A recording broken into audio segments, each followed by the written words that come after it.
ndị Zion ministry, ndị Zion members, ọnwa ajụnche June.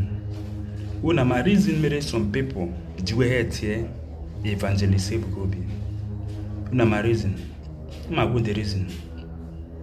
And to form go this maybe the time evangelist Ebuka Obi to be the program here. If them to be to his ministry, let me say on 2009 or 2008, if I'm not mistaken. That time, when I tackle evangelist Ebuka Obi, nobody. The time evangelist Ebuka Obi, they cannot even afford a shoe of 30,000 naira. When I tackle him, nobody. In Japan, because personal progress attracts influence.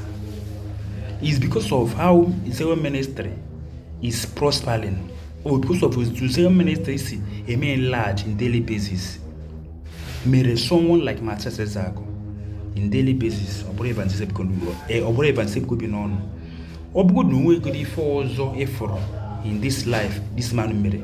At least appreciate him. Appreciate him for the type of development Tenango Bala.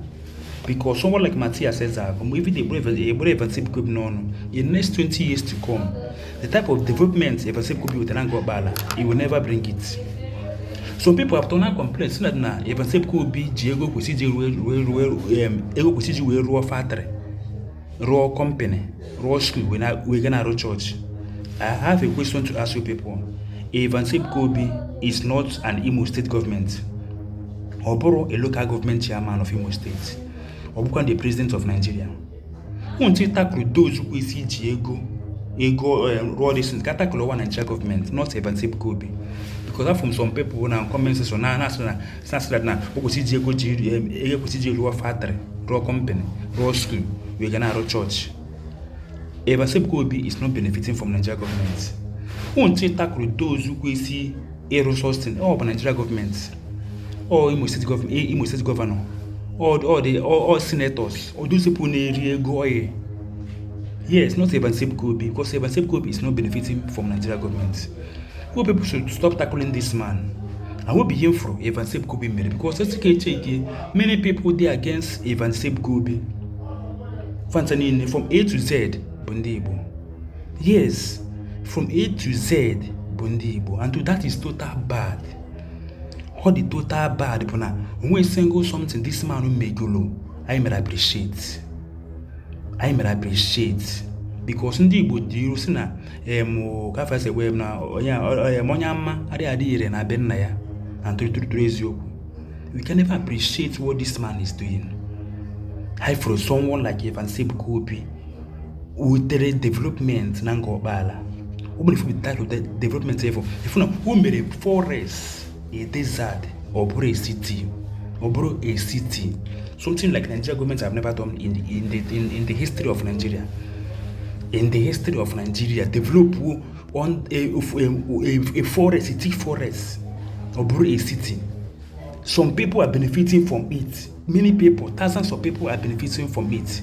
According to Evansip Kobe, now 5,000 people are working at Ngobala.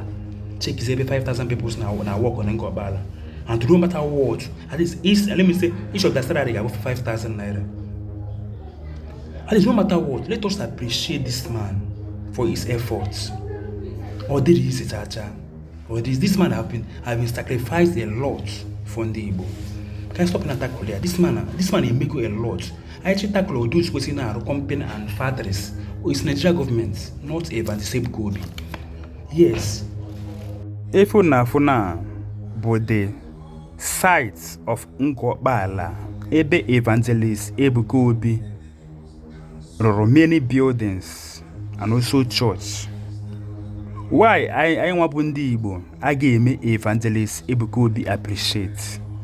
Only if you can make water in this life, if Ronda Hausa, the Europe, or I am want Fajikala Yemma. Yes, if one Hausa, bo a Christian. Oga megide no wa taklo wa onya Hausa a Muslim. But I want Bundi Igbo, a Christian and attack a Christian. A Christian and attack Evansip Kobe. What has this man done to us? Guam in the history of Christian, Guam a pastor or a reverend father or a bishop who trade this type of developments in his own state. Nobody. I question here. I know that even say could be appreciate the man. The man is a man of wisdom. Emoto even say could be no keta carry an ibu this type of development. Gawa go bala. I mean sorry, Gawa Abuja or Gawa all these northern parts Garoe. But all is like say no. Na akuru no amaro yenwe.